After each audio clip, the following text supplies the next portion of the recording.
política e política, de política e política, de política e política.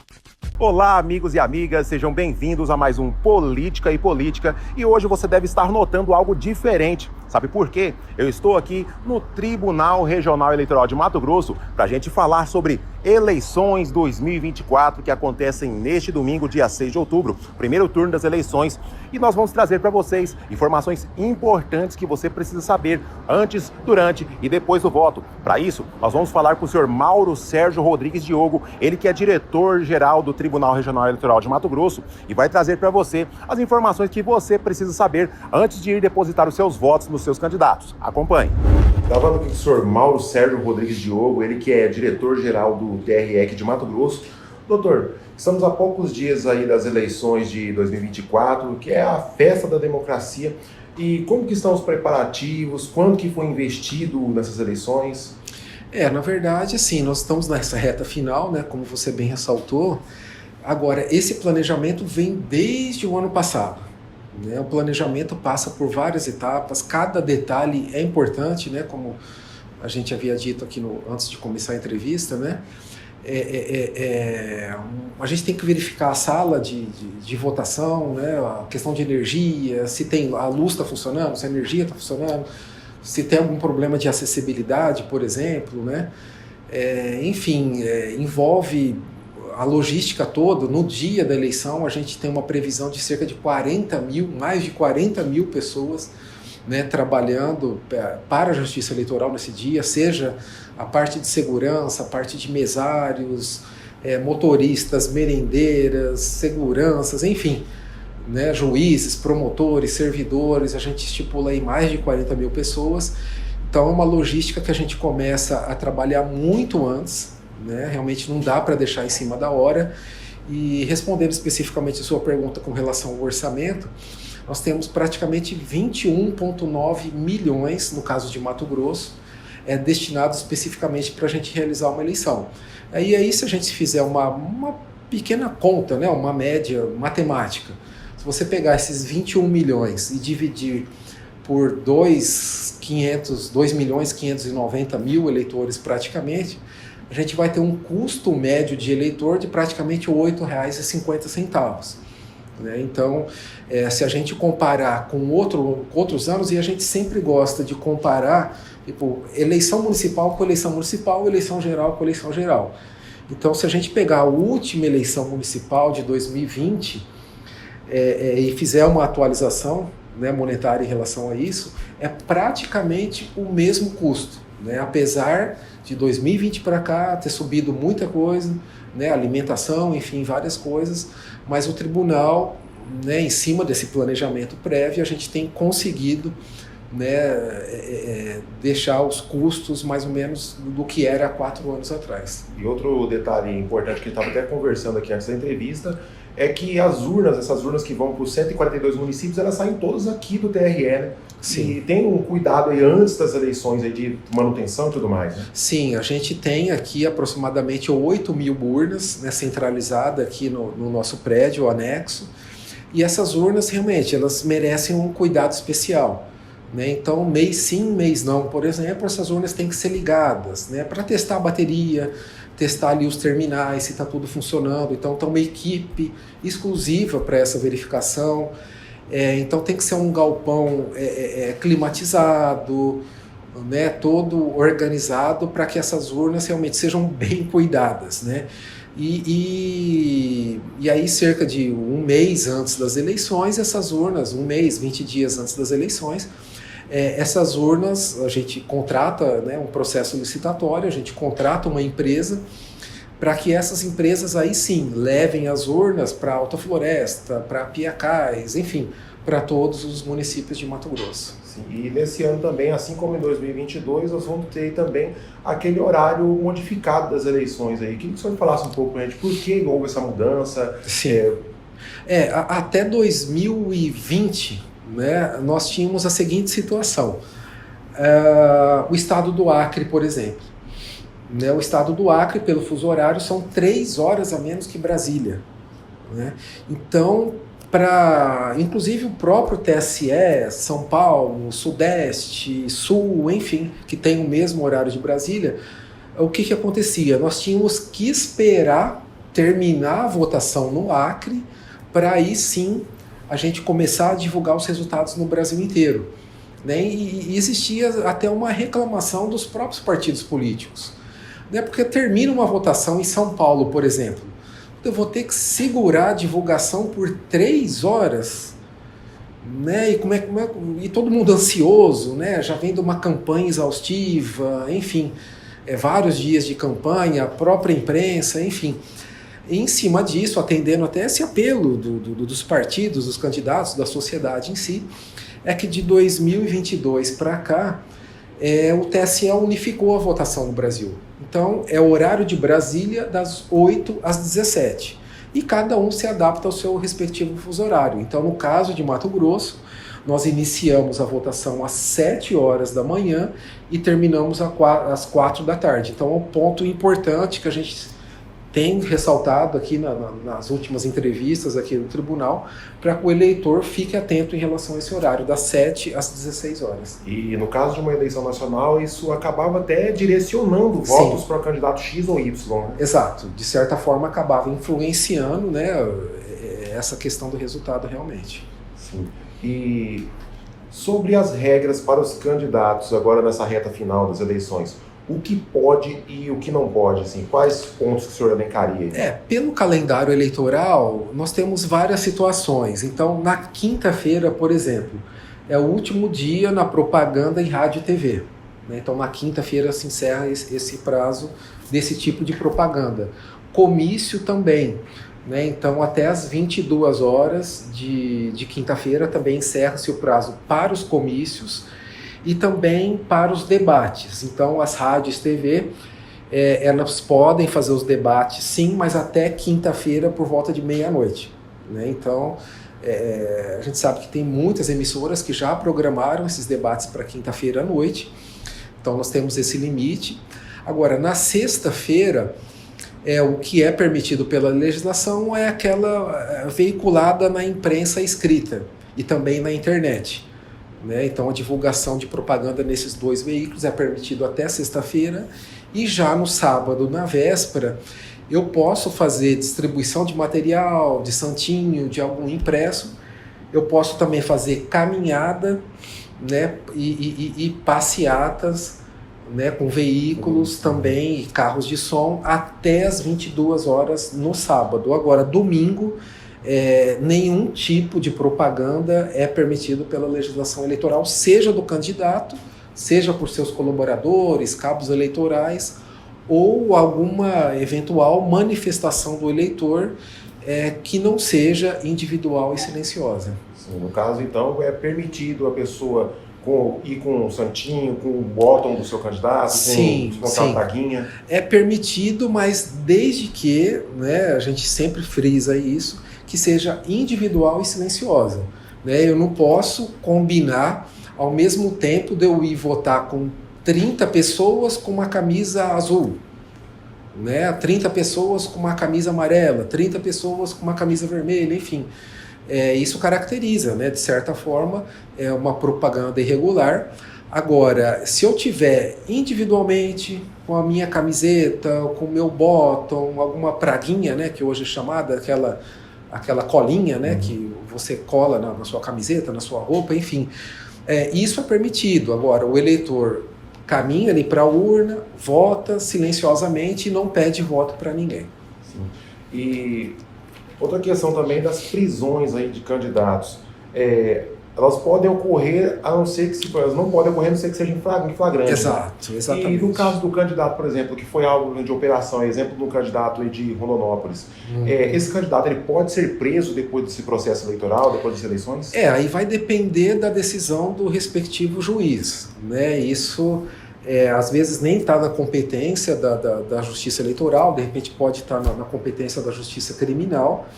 Né? Mas, assim, lembrando que em Mato Grosso, a única possibilidade de segundo turno, eventual segundo turno, é só Cuiabá.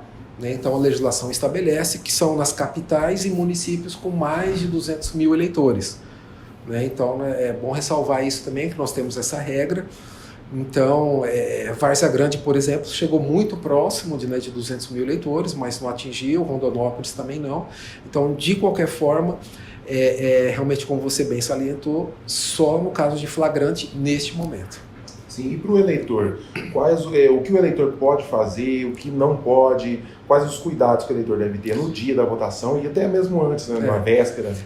O que a gente sempre recomenda para o eleitor...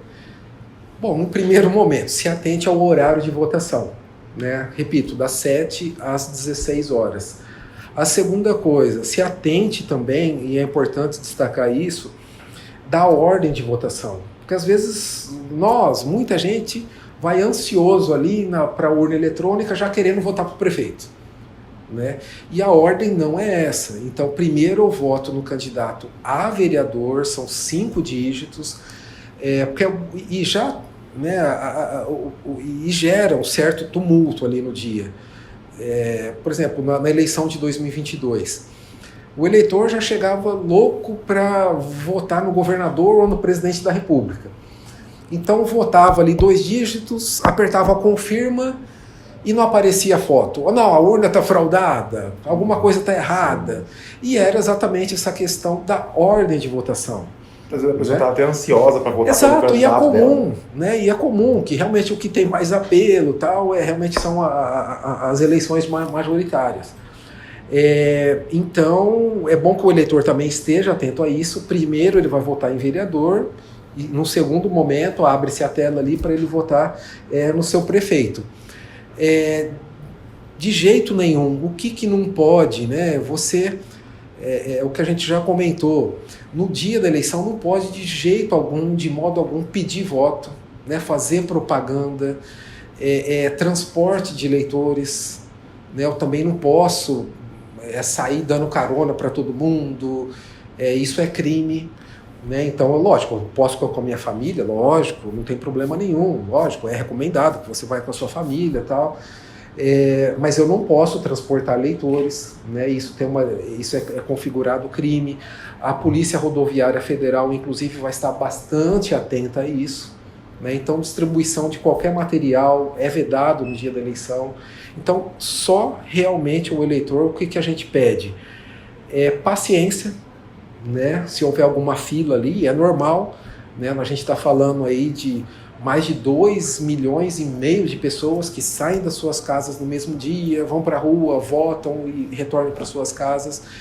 E a questão de segurança, né? É bom o eleitor também estar atento, além da questão do transporte de eleitores, evitar bebida, né, ali no local de votação. E, no caso, vamos ter lei seca em Mato Grosso? Então, hoje nós até tivemos por parte da presidência, né, do tribunal e da corregedora nossa, vice-presidente, nós tivemos uma reunião com todos os juízes do estado, todos os juízes, tinham mais de 100 pessoas na reunião. O que foi estabelecido? Que cada juiz vai analisar a sua realidade no seu local. Então, se o juiz de Alta Floresta, por exemplo, verificar que está tendo alguma forma de tumulto, alguma festa ali prevista, de sábado para domingo, eventualmente ele pode sim baixar algum ato, mas não vai ser um ato geral da presidência do TRE, né? Então ficou estabelecido que cada juiz eleitoral adotará a providência se necessário. Sim. E sobre o transporte de eleitores, assim como lá em 2022 teve a questão do transporte público gratuito para a população no dia da votação, para facilitar Sim. a questão de votar e tudo mais, deslocamento. Sim. Esse ano nós teremos essa disponibilidade desse transporte? Esse ano nós tentamos aqui, principalmente em Cuiabá, Várzea Grande, mas não foi possível, né? Eles alegaram uma série de dificuldades, né? Realmente que hoje mudou até o próprio sistema, né, desses cartões, enfim.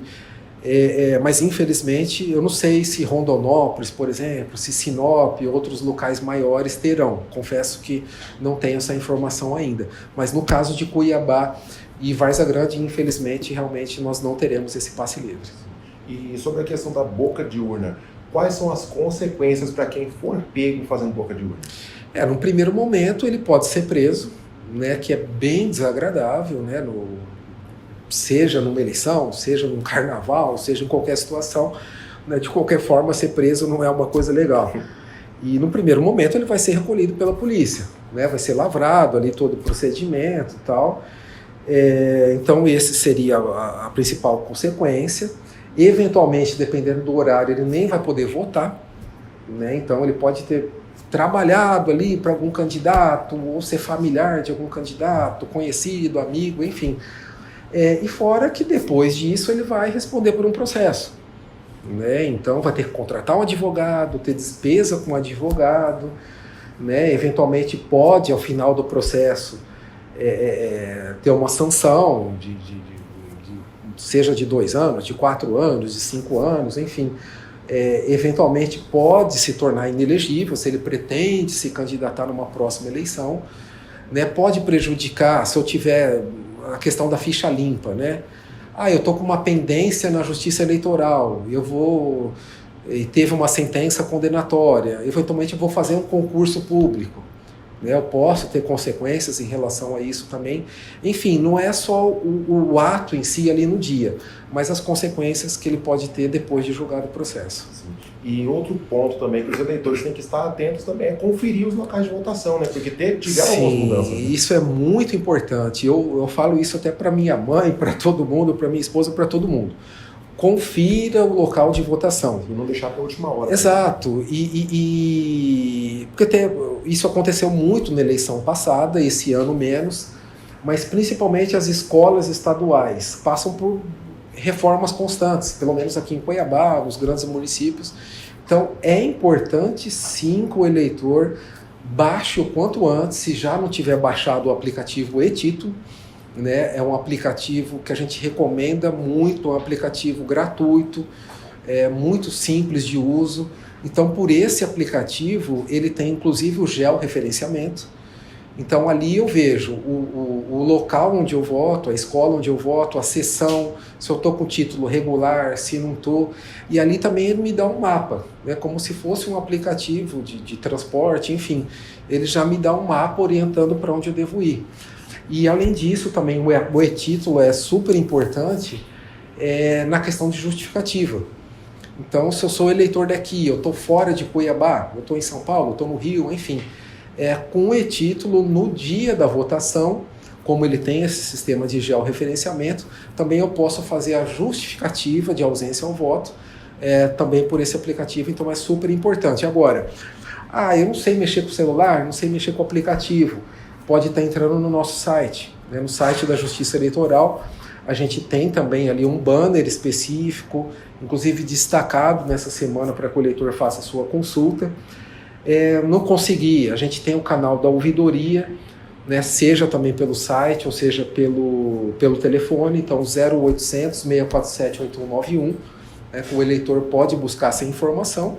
Em último caso, não conseguir por nenhum dos canais, ele pode estar procurando algum dos cartórios nossos espalhados aí pelo estado. E aqui em Mato Grosso, eu estava falando aqui, a questão do segundo turno, a possibilidade é só aqui em Cuiabá, né? Só aqui em Cuiabá. No segundo turno, as regras serão as mesmas agora do primeiro turno? Assim, em linhas gerais, sim.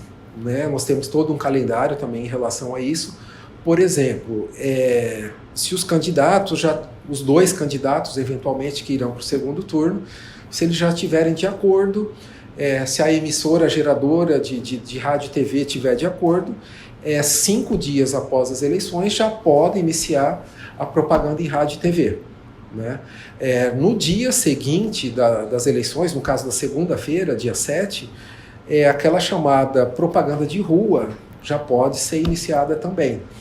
Mas, de qualquer forma, a gente tem todo um calendário, né, que mais ou menos se repete no primeiro turno.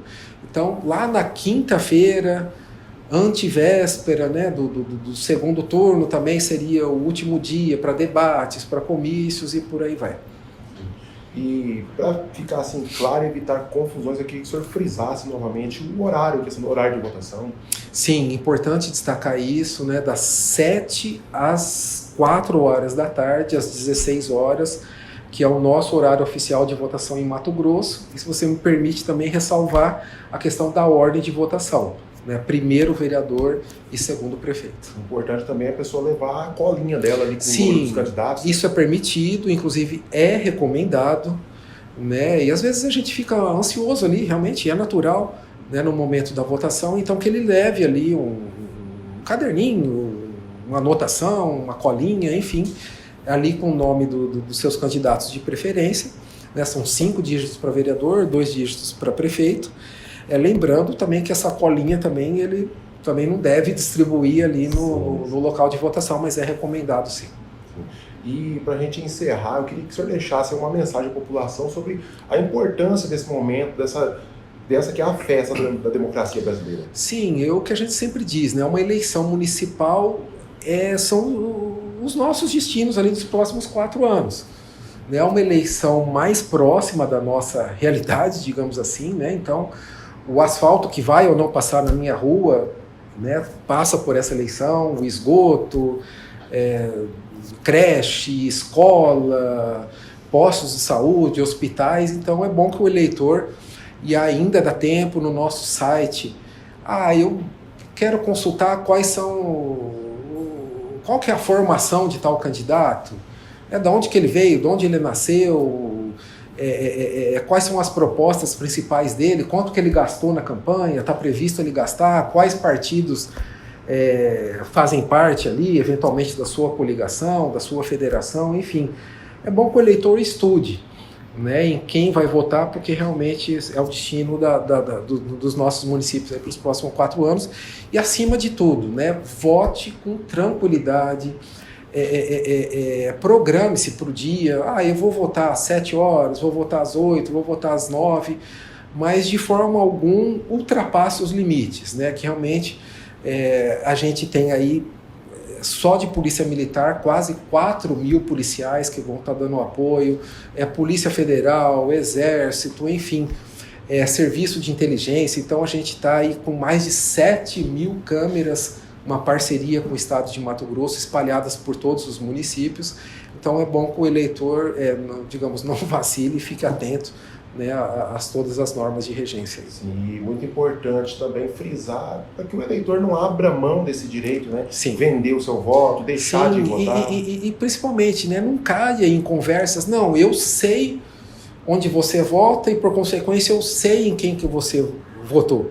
Não existe isso, né? A urna é inviolável, ali naquele momento é o eleitor e a urna, né? Não tem câmera, não tem nada, é só ele e a urna ali naquele momento. De política e política, de política e política, de política e política.